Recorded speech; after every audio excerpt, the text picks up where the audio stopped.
네, 안녕하세요. 한국침례교 신학연구원의 김종호 교수입니다. 오늘은 구약 성서 이야기, 전체 구약개론 시간인데 11번째 강의로 이사야, 예레미야가 그리고 에스겔, 우리가 흔히 대선지서라고 말하는 것들을 살펴보는 시간을 갖고 첫 번째로 이사야서를 보도록 하겠습니다. 이사야서쯤 오면은 벌써 성서에서 어느 시대다라는 것을 분명하게 제시를 해주고 있어요. 남왕국 유다왕 우시야 요다마스 히스기야 시대 때 이렇게 이사야서 1장 1절을 시작하는데요. 이때가 이제 대략 한 BC 8세기라고 봅니다. 그래서 BC 8세기라고 얘기를 하면은 우리가 구약 성서는 다 이제 BC니까 8세기는 800년에서 700년 사이를 우리가 8세기라고 그래요. 그럼 9세기는 900에서 800년 사이겠죠. 9세기는. 이 9세기 때 활동했었던 예언자들이 이제 우리가 아는 엘리야, 엘리사들인데 요 8세기 예언자부터 이제 우리 구약 성서에서 굉장히 중요한 위치를 차지합니다. 그건 뭐냐면은 이들이 문서 예언자였다 이런 얘기예요. 문서 예언자. 엘리야나 엘리사는 글을 남기지 않았어요. 그래서 엘리야기, 엘리사기 이런 것들이 존재하지 않죠. 그런데 이 8세기에 이르러서 이사야, 이제 주로 활동했었던 사람이 이사야, 미가, 아모스, 호세아, 그리고 우리 이제 보수적인 입장에서는 여기서 요엘하고 요나까지 봅니다. 그래서 요 예언자들을 8세기, BC 8세기 예언자, 그러니까 800에서 700년 사이에 활동했었던 예언자인데 이들을 9세기 엘리야, 엘리사 예언자와 비교할 때는 문서를 작성한 문서 예언자라고 이야기를 해요. 그것은 뭐냐면은 엘리야나 엘리사는 기적을 베풀고 또 막 죽지도 않고 막 하늘로 올라가고 막 그랬잖아요. 초자연적인 능력을 베풀고 기도했을 때 비가 오지 않고 죽은 자를 살리고 그랬는데 이 8세기 문서 예언자들로부터는 그런 어떤 커다란 기적 같은 게 일어나지 않고 주로 하나님의 말씀을 전달하는 역할을 했어요. 그래서 그것을 코 아마르 아도나이라고 이야기하는데 바로 여호와께서 가라사대. 그래서 이사야부터 시작하는 이 이후의 예언자들은 메신저, 하나님의 말씀을 받아서 백성들에게 전달하는 이런 예언 성격을 가지고 있었지 특별히 어떤 기적을 베풀거나 초자연적인 능력을 발휘하는 이런 능력들은 성서에서 사라지게 됩니다. 그래서 이 8세기 예언자부터가 이제 중요한 위치를 차지하고 또 이때는 시대적으로 어느 왕 시대 때 활동했었던 예언자다라고 분명하게 말을 해주고 있습니다.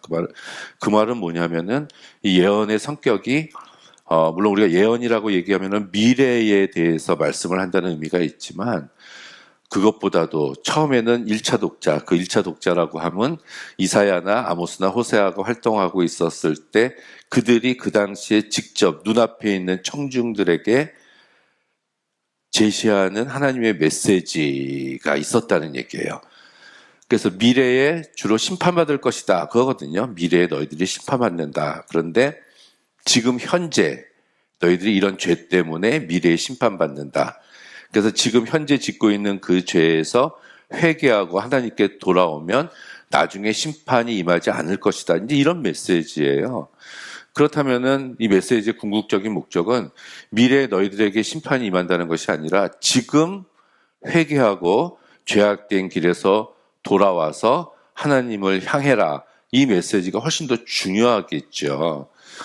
그래서 이제 우리말로는 예언자 그래서 미래를 점치고 미래의 환상을 보여주고 미리 알려주는 이런 성격을 가지고 있다고 생각을 하지만 사실 예언서의 궁극적인 목적은 당대 사람들을 변화시키려고 하는데 더 중요한 목적이 있었다. 이렇게 우리가 볼 수가 있습니다. 예, 이 이사야는 이 북쪽이 아니라 북왕국이 아니라 남왕국 유다에서만 활동을 했었던 선지자였고요. 귀족 출신이었다. 또 왕국 예언자였다.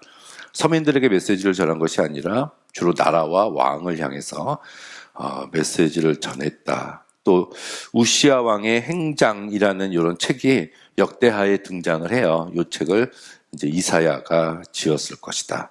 결혼도 했고 아들하고 딸 이름도 나옵니다. 상징적이죠. 스알야숲, 마할살랄 하스바스. 이거 우리 성경 시험 볼 때 이제 자주 나오는 그런 문제 중에 하나였습니다. 자, 문제는 이제 이사야서가 구약성서에서는 제일 길어요. 66장까지 돼 있거든요. 그런데 66장을 우리가 읽어보면은 시대적으로 굉장히 많은 몇백 년의 이런 차이가 납니다. 한 300년 정도 차이가 나요. 그래서 이거를 이사야가 다 적었느냐. 이제 보수적인 견해로는 이사야가 다 썼다, 66장을. 그래서 이사야 시대 때 이야기는 이사야가 얘기했지만, 이제 포로로 잡혀갔다가 다시 돌아왔을 때 이야기들도 이사야서 후반부에 나오는데 그것들은 하나님이 보여주셔서 이사야가 말한 것이다. 뭐 이렇게 이야기를 해요. 하나님이 미리 보여주셨다 그러면은 뭐 우리는 할 말이 없습니다. 그런데 이제 그것을 그런 관점에서 보지 않고 또 많은 진보적인 역사비평 학자들은 처음에는 이사야가 적었지만 그 뒤에 작품들은 한마디로 말해서 이사야의 제자들이 이사야의 뜻을 받들어서 이제 적었다. 그래서 이제 그 이사야의 제자들이 적은 것까지 그냥 저자를 이사야로 돌린다. 이제 이런 의미를 가지고 있어요. 그래서 이제 뭐 도서관에 우리가 갔을 때 구약개론책 이사야서를 보면은 한 80% 정도의 책들은 구분을 합니다. 제1 이사야, 제2 이사야, 제3 이사야. 그리고 한 20% 정도의 책들은 그냥 구분하지 않는 이렇게 모습들을 보여주고 있습니다. 그래서 이제 어떤 사람들은 물어봐요. 이렇게 너는 어느 성경을 가장 좋아하냐? 그러면은 저는 제2 이사야서를 제일 좋아해요. 이렇게 이야기하는 친구들이 가끔 있어요. 그냥 이사야도 아니고 저는 뭐 제3 이사야서를 좋아해요.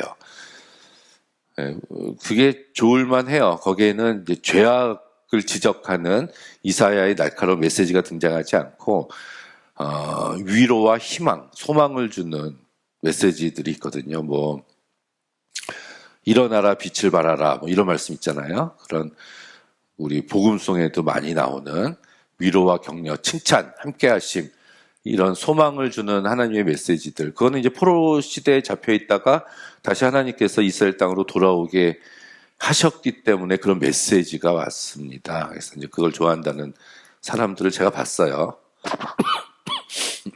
구분을 하면은 제1 이사야, 제2 이사야, 제3 이사야에서 39장, 55장, 마지막 66장 이렇게 이제 구분을 합니다. 이게 문체도 많이 차이가 나고요. 여러 가지 그런 언어들 이런 것들이 사실은 한 사람의 저작이라고 보기는 조금 힘든 그런 모습들이 좀 있긴 있습니다. 자, 기록 목적 이사야서는 왜 썼냐 하면 남왕국 유다의 여러 가지 죄로 말미암아서 심판이 임할 것이다 라는 예언이 나오고, 그래서 이제 거룩한 하나님을 향해서 이제 너희들이 회개하고 하나님께 돌아오라는 구원 행위에 대해서 이사야가 적어 놓은 게 바로 이사야서다 이렇게 볼 수가 있습니다. 근데 여기서 이제 우리가 이사야 시대 때 살았던 어떤 큰 사건이 하나 있었는데 우리가 그거를 알아야지 이사야서를 이해를 할 수가 있습니다. 제1 이사야서를 이제 여기 한 730년경, 740년경쯤에 이 르신은 다메섹의 왕이에요. 다메섹이란 나라는 아람하고 같은 나라입니다. 나는 아람은 아는데 뭐 다메섹은 몰라요. 그러면 안 돼요.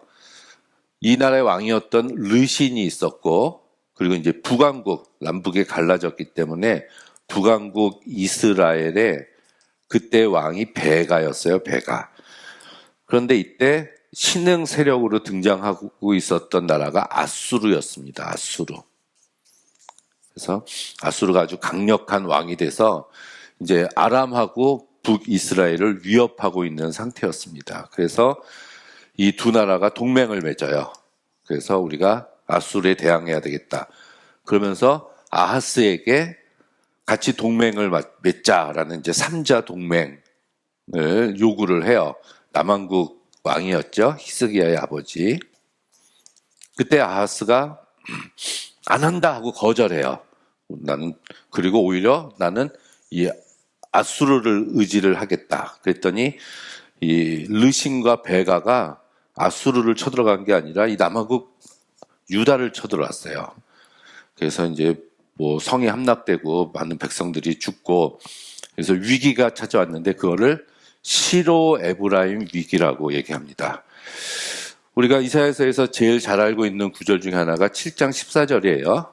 보라, 처녀가 잉타하여 아들을 낳을 것이니 그 아들을 임마누엘이라고 하라는 구절이 7장 14절인데 이사야가 이때 이 구절을 말한 이유는 이 두 나라가 쳐들어와서 이 아하스가 이 아수르를 의지하려고 할 때 이사야가 이 아하스 왕을 향해서 아수르를 의지하지 말고 하나님을 의지하십시오. 곧 그 옆에 있었던 어떤 처녀 알마라고 그러는데 처녀를 가리키면서 처녀가 잉타하여 아들을 낳을 것인데 그 이름을 임마누엘이라고 할 것입니다. 하나님 우리와 함께 하신다는 거죠. 하나님을 의지하십시오. 이런 예언을 해요. 7장이죠. 그래서 이게 아주 역사적으로 그 당시에 아주 큰 사건이었습니다. 그래서 그 임마누엘을 마태가 마가복음에서 예수 그리스도로 갔다 온 거고, 그래서 그 임마누엘이 누구냐에 대해서도 이제 어떤 논쟁이 많습니다. 근데 1차적으로는 아스의 아들이었던 이제 히스기야일 것이다. 이렇게 이제 생각을 합니다. 근데 이런 역사적인 배경을 알아야 우리가 이제 구약 성서를 이해하는데 아주 많은 큰 도움을 받을 수가 있어요. 조금 더 들어가면은 이제 신흥세력으로 부상하고 있었던 아수르의 그 왕들에 대해서 한번 살펴볼 필요가 있을 것 같아요. 왜냐하면은 이 왕들이 성서에 나오거든요. 우리 구약 성서에. 처음에는 이제 디글랏 빌레셀, 정확히는 3세인데 우리 성경에 아수르 왕 불, 아수르의 불 이러고 등장을 합니다. 이 사람이 바로 제가 말씀드렸던 시로 에브라임 위기 때에 이 아하스가 원조 요청을 했었던 그 왕이에요. 요 왕이 아까 그 아람이란 나라, 그 르신이 있었죠. 아람을 멸망시킵니다. 732년에. 그래서 아람을 멸망시킨 왕이다. 결국은 멸망당해요. 그 뒤에 이제 살만에셀이 있었는데, 요때 이 사마리아, 북이스라엘이 이 살만에셀 왕한테 포위당해서 이제 멸망을 당하게 돼요. 이제 친애굽 정책을 폈기 때문에 그렇죠. 우리가 열왕기하 17장은 북이스라엘, 사마리아가 멸망당하는 모습을 그리고 있는 장인데 그때가 이 살만에셀이었다는 거. 그 아들 사르곤 2세 때 이제 완전히 사마리아가 멸망을 당하고 그때 27,000명이 강제 이주를 했다. 그리고 이 사르곤 2세의 정책 중에 하나가 북이스라엘을 멸망시키면서 그곳에 있는 사람들을 포로로 잡아가고 다른 민족들을 북이스라엘에다가 강제 이주를 시켰어요. 이걸 민족 혼합 정책이죠. 그래서 그때부터 이제 이스라엘이 북쪽은 사마리아라고 불렀고 신약 시대에도 사마리아 사람들을 이제 유다 지파, 유대인들이 멸시한 기원이 여기서부터 생겼다라고 보시면 됩니다. 그 뒤에 이제 히스기야 왕 시대 때 산헤립이 이제 쳐들어오죠. 이제 군사 장군, 사령관이었던 랍사게를 통해서 이때 우리 성경에서는 히스기야가 그들을 물리쳤다라고 나오는데 이 아수르가 쓴 아수르 자체 역사책이 있어요. 근데 거기에 보면은 오히려 자기들이 이겼다. 뭐 이렇게도 나옵니다. 그때 쳐들어왔었던 사람이 그 다음에 사네립이고, 이제 그 뒤에 이제 에살하돈이라는 왕까지 이렇게 등장을 합니다. 이제 이런, 제가 이제 바벨론의 왕도 소개시켜드렸고, 페르시아, 알렉산더, 그리고 아수르까지 제가 계속해서 말씀을 드리는데, 이제 이 시대쯤 되면은, 이제 남유다나 북이스라엘 백성들이 자기들끼리만 산 게 아니거든요. 끝없이 애굽과 요 아람과 아수르, 바벨론과 의 어떤 침입과 관계 속에서 그 이야기들을 또 구약성서가 하고 있기 때문에 우리가 이 시대적인 배경을 아는 것이 구약성서를 이해하는 데 아주 큰 도움이 됩니다. 그 영원할 것 같았던 그 아수르를 멸망시킨 나라가 이제 바벨론이죠. 바벨론을 건국한 사람은 이 나보폴라살이라는 왕이에요. 이게 아수르를 멸망시켰고, 요때 이제 요시아 왕이 640에서 609년인데 죽었을 때가 요 정도 된다는 거. 그 뒤에 이제 느부갓네살, 우리 성경에 나오잖아요. 느부갓네살 왕. 갈그미시 전투라고 나오는데 이거는 바벨론하고 이집트하고 벌인 전쟁이에요. 세계대전, 그 당시에 아주 큰 세계대전이라고 볼 수 있는데 여기서 이제 바벨론이 승리를 합니다. 그래서 금방 고대 근동의 패권을 바벨론으로 넘어가게 됐어요. 그리고 이때 이 느부갓네살이 1차, 2차, 3차에 걸쳐서 이제 남한국 유다를 침공하고 포로를 잡아가죠. 이제 1차 때 다니엘이 잡혀갔고 2차 때 에스겔, 3차의 마지막으로 이제 시드기야가 포로로 잡혀가면서 남유다 왕국이 멸망을 당하고 그 뒤를 이어서 느부갓네살의 아들이었던 에월무로다, 이것도 우리 성경에 나와요. 이 사람이 이제 여호야긴을 석방시켜서 식탁에, 왕의 식탁에 같이 하게 했다면서 열왕기 하가 끝납니다. 25장에 그 말씀이 나오고 뒤에 이제 나보니두스와 벨사살, 이제 아버지인데 섭정을 했고 이때 이제 망하게 됐죠. 아수르는 612년에 멸망을 당하고 608년에 아수르의 수도가 니느웨 성이거든요. 요나서에 나오는 니느웨 성이 완전히 멸망당한 게 608년입니다.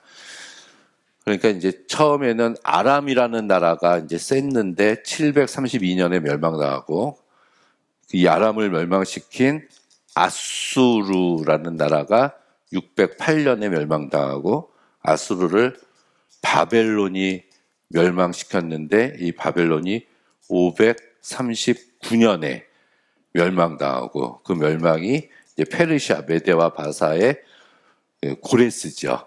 요 페르시아가 332년에 이제 알렉산더한테 멸망당하고 알렉산더가 죽고 내적으로 갈라졌다가 63년도에 이제 로마한테 멸망당하고 이 700년부터 이제 63년도까지 이렇게 아람, 뭐 아수르, 바벨론, 페르시아, 알렉산더 이들과 계속 접촉하면서 우리 구약의 우리 인물들이 그 당시에 살고 있었습니다.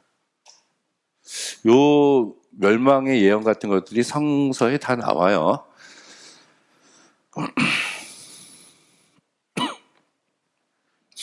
자, 내용에 대해서 이제 좀 볼까요? 우리가 제1 이사야, 제2 이사야, 제3 이사야, 저는 이제 좀 나눠봤습니다.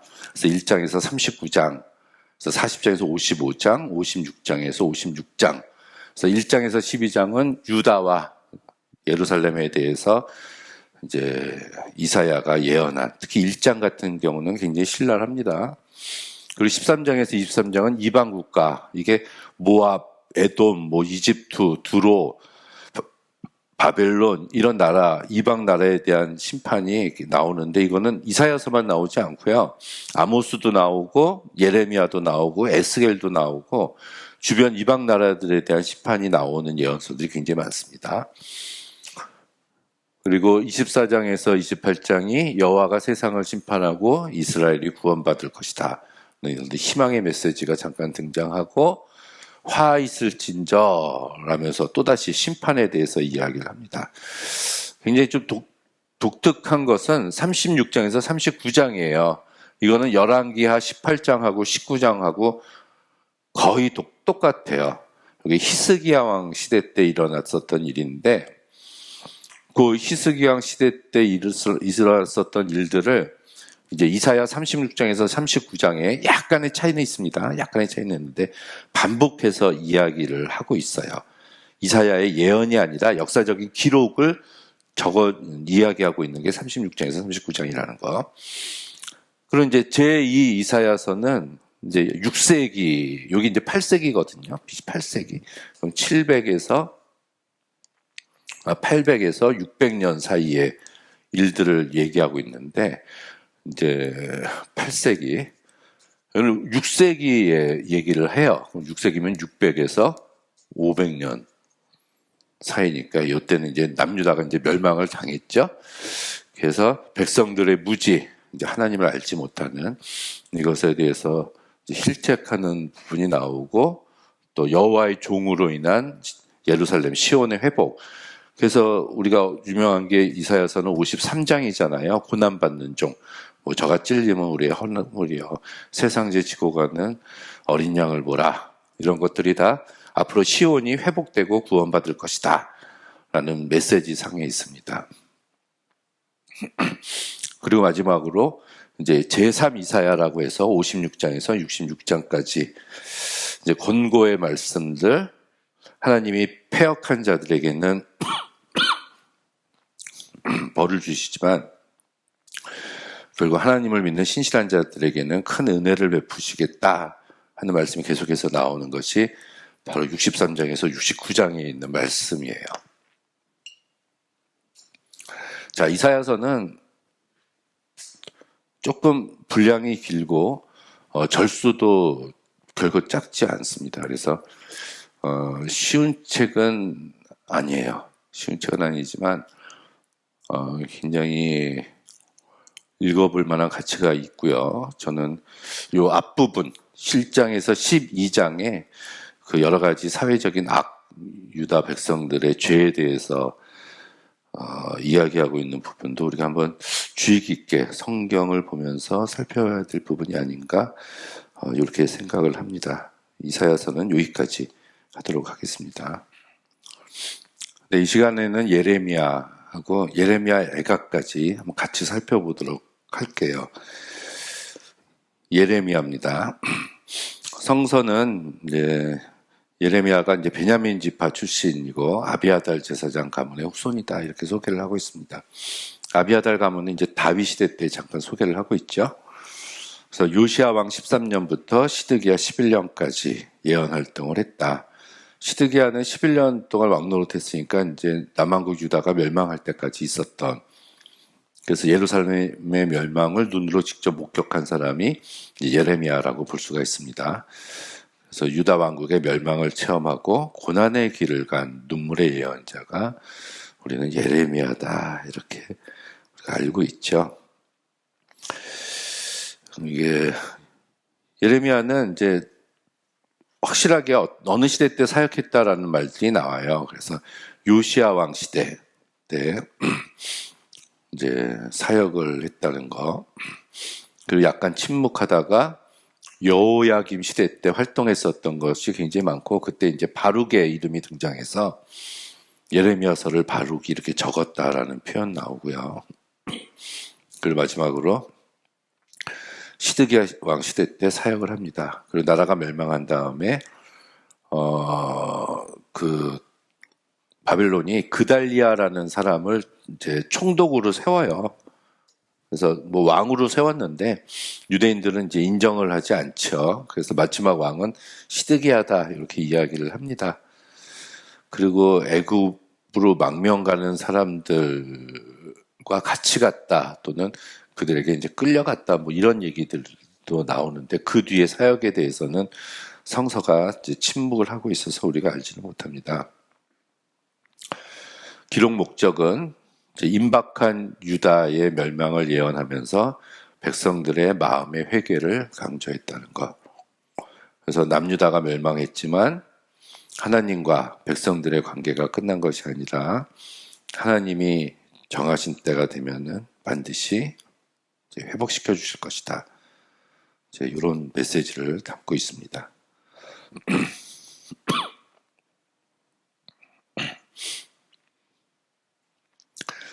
내용은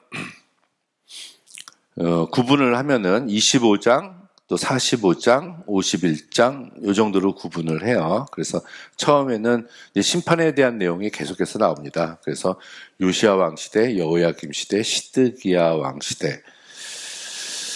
이 요시야 왕은 그 아들이 셋이 있었어요. 여기 640에서 609년이었는데요. 첫 번째가 여호아하스였고요. 그 다음에 여호야김이 있었어요.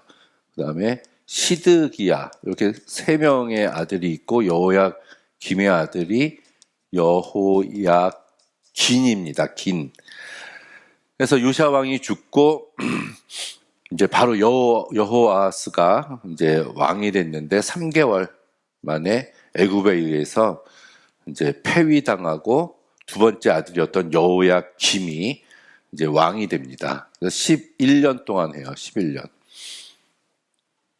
근데 여호야김이 여기 붙었다 저기 붙었다 하다가 이제 바벨론이 쳐들어왔을 때 이제 죽고 그 아들이었던 여호야긴이 왕위를 물려받아서 3개월 있었을 때 이제 전쟁에서 지고 여호야긴이 포로로 잡혀가고 이 바벨론이 요시야의 세 번째 아들이었던 시드기야를 왕으로 세웁니다. 그래서 시드기야도 11년 동안 왕 노릇해요. 근데 587년 또는 6년경에 이제 완전히 멸망을 당하게 되죠. 당하게 되고 시드기야가 뭐 두 눈이 뽑히고 그 아들을 죽이고 이제 바벨론으로 포로로 잡혀갔다 성경에 이렇게 기록이 되고 있지요. 그래서 요시야 왕의 세 아들과 손자 하나가 이제 왕권을 차지했다. 뭐 이렇게 볼 수도 있는데 요때 활동했었던 선지자 남아국 유다에 대해서 집중적으로 그 사람이 바로 예레미야라는 거. 그리고 26장에서 45장까지는 예레미야의 전기적인 기록을 하고 있어요. 여기에 여호야김 4년, 여호야김 4년 때 있었던 일들, 여러 가지 얘기가 나오고 마지막에 이제 역사적인 후문, 부록으로 언급을 조금 하고 있습니다. 여기서는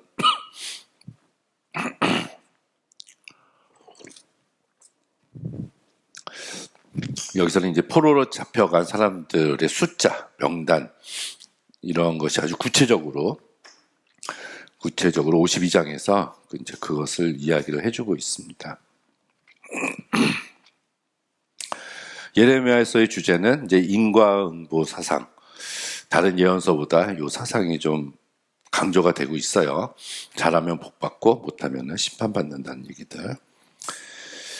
그리고 유다가 심판받을 수밖에 없었던 죄목들을 소개하는데 뭐 간음, 남의 아내를 빼앗은 거, 부정한 예배, 우상이 된 성전, 종교적 지도자들의 잘못된 행위들, 거짓 예언자들. 이 거짓 예언자들은 그냥 모든 백성들이 잘 된다고만 예언해요. 하나님의 징계는 말하지 않고 복받는다는 얘기. 그래서 회개할 줄 모르는 굳은 마음을 가지고 있었다는 거. 타성화된 죄를 소유하고 있었다는 거. 그래서 새 마음을 가져라. 이것도 예레미야서의 굉장한 주제죠. 이런 말씀을 드리는 이유는 이 예레미야가 2500년 전에 외쳤던 그 메시지가 오늘날 우리 한국의 메시지와 결코 다르지 않다라는 얘기를 드리고 싶어서입니다. 그래서 회개를 강조하고요. 하나님의 궁극적인 목적은 심판이 아니라 회개다. 그래서 돌아오라. 그리고 새 계명, 중요성들, 참 종교, 그래서 회개를 회개를 강조하는 이런 예레미야서의 메시지를 우리가 찾아볼 수가 있습니다. 예레미야서는 뭐 이렇게 간단히 합시다. 간단히 하고 예레미야 애가를 볼까요? 예레미야 애가는 아주 재밌어요. 재미있는데 1장, 2장, 4장 시작할 때 에이카 하면서 시작을 해요. 여기 에이카인데 이게 우리 슬프다 하면서 시작을 하고 있습니다. 1장 1절이 슬프다예요. 슬프다. 왜 슬프냐? 남유다 예루살렘이 멸망당해서 슬프다 그런 얘기예요. 그래서 남유다 예루살렘의 멸망에 대해서 슬퍼한 노래가 바로 예레미야 애가 슬픈 노래라는 뜻이죠.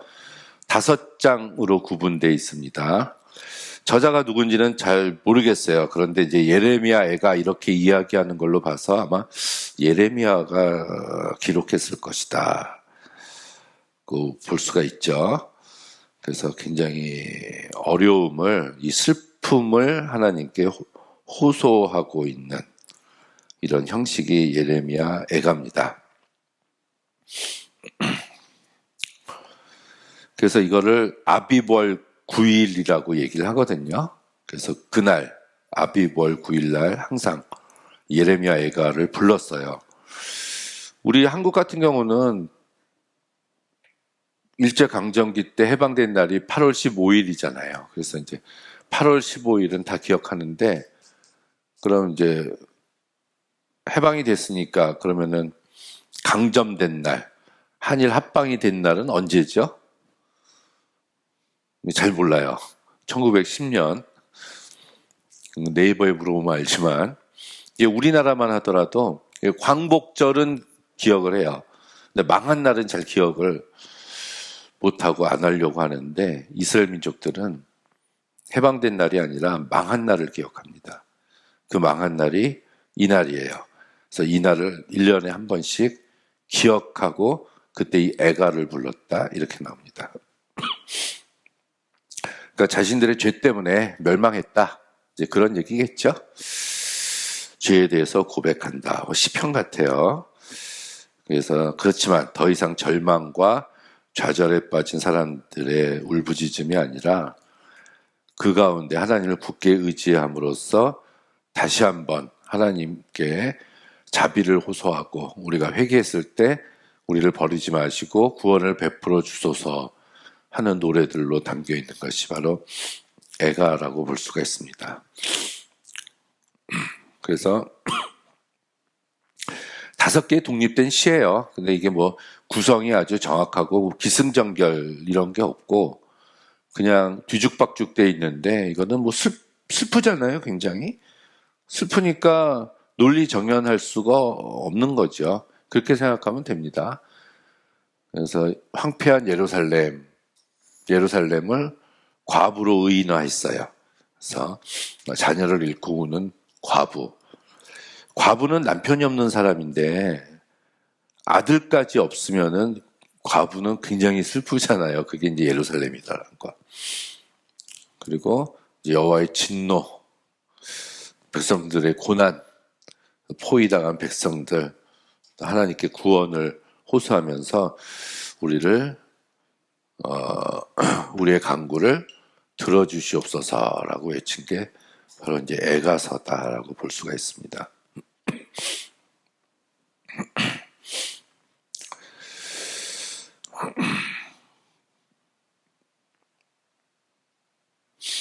여기서 이제 3장 23절이 굉장히 유명한 구절이죠. 여기 여호와의 자비와 긍휼이 무궁하심으로 우리가 진멸되지 아니함이니이다. 이것이 아침마다 새로우니 주의 성실이 크도소이다. 잘 아는 구절인데 이거는 개인에게 주신 말씀이 아니에요. 공동체의 회복에 대해서 주신 말씀이거든요. 그래서 국가적인 잘못을 해결할 때 은혜를 베풀어 주신다는 의미로 우리가 해석을 해야지 그 아침에 매일 어떤 경건의 시간에 아침 묵상으로 보는 것으로는 적당하지 않습니다. 우리가 성서를 해석하기가 그래서 어려운 건데요. 성경은 문맥적으로 우리가 봐야 됩니다. 한 구절만 띄어서 보면은 안 돼요. 그런 것들이 굉장히 많이 있습니다. 제가 이건 딴 얘기인데 우리는 하나님의 사랑을 받았다. 예수 그리스도의 은혜를 입었다. 전적인 무조건 주시는 은혜, 그 은혜와 그 사랑으로 우리는 구원받을 수 있다. 이렇게 이야기를 합니다. 근데 이제 어떤 심리학적으로 볼 때 락항이 그랬다 그래요. 자크 락항이 신도 사랑받기를 원한다. 이제 락항 무신론자였는데 그 예수님도 마지막에 요한복음 마지막에 이제 베드로를 향해서 내가 다른 사람들보다 나를 더 사랑하느냐 3번 물어보셨잖아요. 그래서 결국은 예수 그리스도도 사랑을 받기를 원한다. 신도 그러니까 사랑 이제 일방적인 사랑은 없다. 서로서로의 사랑이다라는 락항의 그런 뭐 욕망 이론을 펼치면서 든 예인데 저는 뭐 그것들도 좀 잘못된 예라고 봐요. 왜냐하면 이제 문맥 속에서 봤을 때 예수님이 부활하셔서 고기 잡고 있었던 베드로에게 나타나셔서 내가 다른 사람들보다 나를 더 사랑하느냐라고 이제 3번 물어본 것은 다 굴기 전에 3번 예수를 저주하고 맹세하고 부인했던 베드로에게 그 주변에 있는 많은 다른 제자들로 하여금 베드로가 예수를 사랑한다고 3번 고백함에 함으로써 베드로의 그 위치를 다시 회복시켜 주시려는 의도와 문맥 속에서 하신 말씀이지 그거를 예수님이 사랑받고 싶어서 이렇게 하신 말씀은 아니다라는 얘기죠. 그런 것들이 굉장히 많아요. 말라기서 1장에서도 나는 야곱을 사랑하고 에서를 미워했다. 이거는 그냥 문학적인 표현이에요. 예수님이 그냥 나는 너희들을 사랑한다. 이스라엘 말라기 시대 때 그 유다 백성 야곱의 후손들 향해서 나는 아직도 너희들을 사랑하고 있다라는 하나님의 메시지지. 거기서 이제 사랑이 의미하는 것이 뭐냐? 왜 조직 신학적으로 뭐 야곱은 그 에서를 왜 미워하냐 이런 거를 파고드는 것은 본문에 대한 바른 해석이 아니라고 생각합니다. 뭐 근데 아주 재미있는 거는 요거예요. 답관체라는 게 뭐냐면은 히브리어는 이제 알파벳이 알렙, 베트, 기멜, 달렛, 헤이, 와우, 짜이 뭐 이런 식으로 알파벳이에요. 이게 A, B, C, D 이렇게 시작하거든요. 근데 1장, 2장, 4장, 5장이 완전한 알파벳으로 구성되어 있다. 이건 뭐냐면은 한 절 시작할 때마다 알렙으로 시작하는 단어, 2절은 베트로 시작하는 단어, 3절은 기멜로 시작하는 단어로 쓰여졌다는 얘기예요.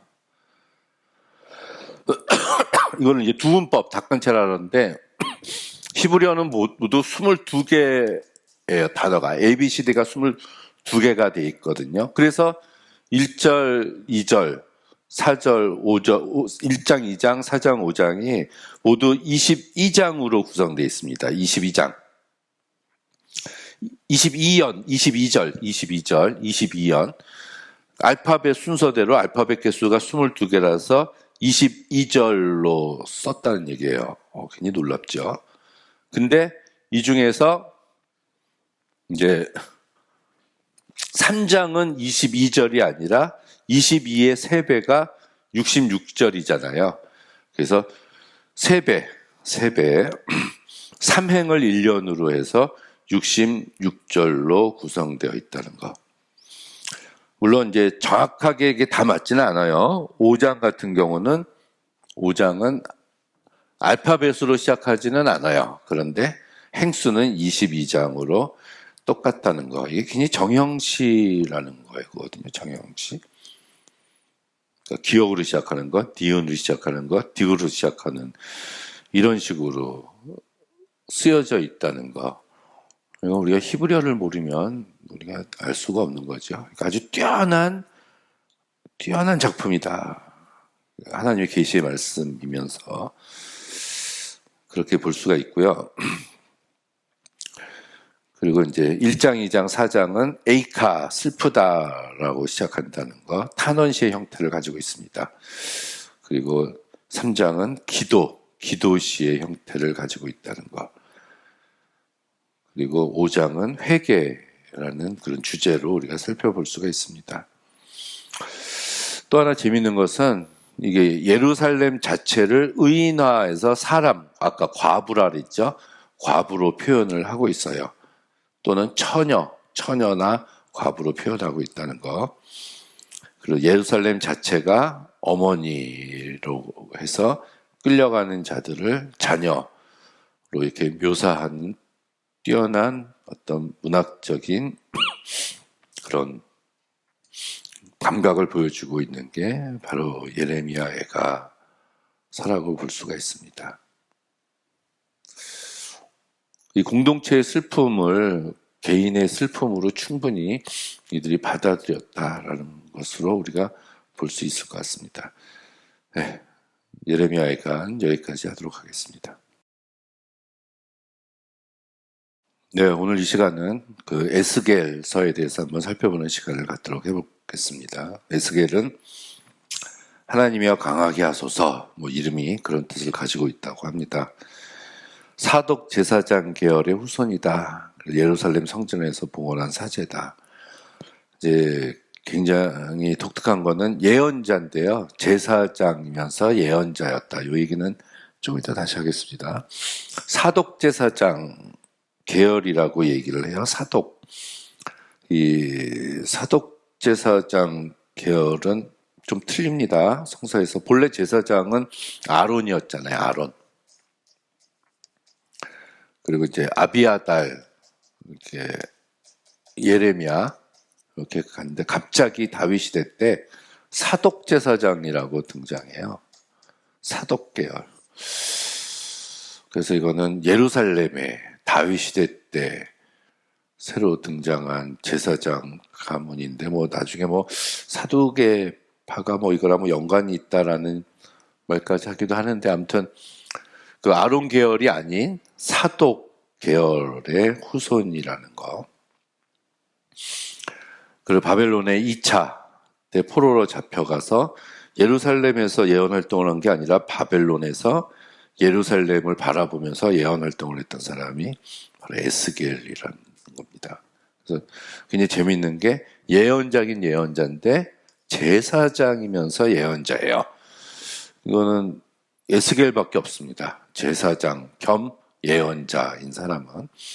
제사장에게 있어서 중요한 거는 그 성전이잖아요. 그래서 이제 성전에 대한 이야기를 에스겔이 하고 있는 거고, 마지막에 이제 새 성전에 대한 환상을 보지 않습니까? 이제 재미있는 게, 이 성경을 우리가 좀 읽어보면은 제사장하고 예언자들은 사이가 서로 좋지 않아요, 사실은. 끊임없이 어떤 대립관계, 서로 협력도 하지만 대립관계에 있는 적이 많이 있습니다. 이게 순종이 제사보다 낫고, 이런 말이 뭐겠어요? 예언자의 메시지잖아요. 제사 아무리 드려봤자 소용없다. 순종하는 것이 더 낫다. 이런 말씀들이 예언서, 이사야, 예레미야, 아모스, 호세아. 거기서 형식적인 예배, 그런 예배에 대해서, 외형적인 예배에 대해서 죄다라고 지적을 하고 있는데, 이 에스겔 같은 경우는 제사장이면서 예언자이기 때문에 잘못된 예배에 대한 얘기는 하고 있지 않습니다. 오히려 성전 중심에 대한 얘기를 훨씬 더 많이 해요.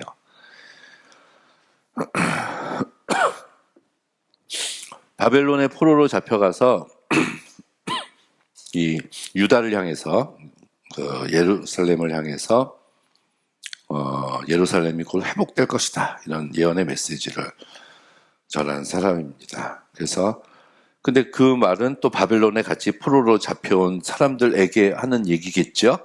그래서 너희들이 지금 예루살렘에 있지 않지만 이 바벨론에서도 철저하게 하나님의 말씀을 지키면서 살아야 된다라고 이야기를 합니다. 내용을 보면은 1장은 아주 하늘 성전에 대한 환상을 소개하고요.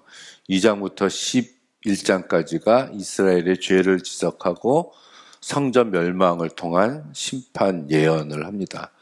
굉장히 재밌는 게 뭐냐면은 하나님의 영광이라는 게 있어요. 하나님의 영광이 처음에는 성소와 지성소 있을 때 그 지성소 안에 속죄소 위에 양쪽에 이제 그룹 사이에 있었던 이 여호와의 영광이 여호와 영광이 그 성전의 동쪽 문지방으로 갔다가 성전의 그러니까 지성 성전 문지방 성전의 동문으로 갔다가 그다음에 예루살렘을 떠나서 예루살렘 동쪽에 있는 산으로 하나님의 영광이 동쪽으로 점점점 멀어져 가고 있는 모습을 요 9장, 10장, 11장에서 이야기를 하고 있습니다. 이게 하나님의 영광이 하나님의 성전을 떠나고 있는 과정을 소개하고 있는 거예요.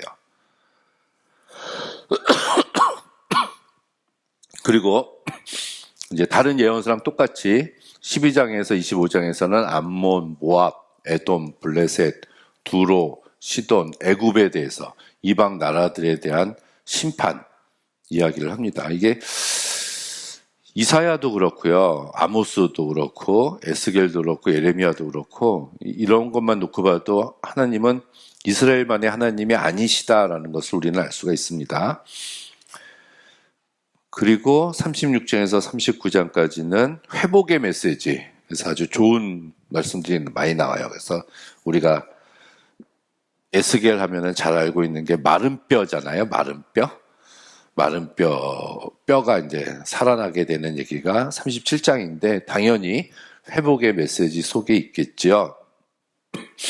그리고 나서 이제 마지막으로 40에서 48장에 이제 새로운 예루살렘 성전 건축. 이거는 이제 1장하고 똑같아요. 모습이 나오면서 새로운 예배가 된다는 거. 그래서 아까 동쪽에 머무르고 있었던 하나님의 영광이 거꾸로 다시 이렇게 하나님의 성전, 지성소 안으로 들어오는 모습을 또 이야기하고 마지막에 여호와 삼마, 이거 우리와 함께 하신다라는 뜻이죠.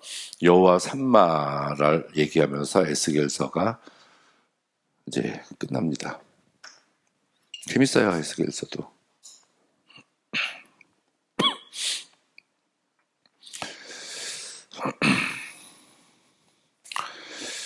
그래서 이 에스겔서를 보면은 하나님의 절대적인 초월성, 그는 하나님이 예루살렘만 계신 분이 아니란 얘기예요. 이쪽에도 계신다는 거. 바벨론, 이 세상 어디에나 계신다는 거.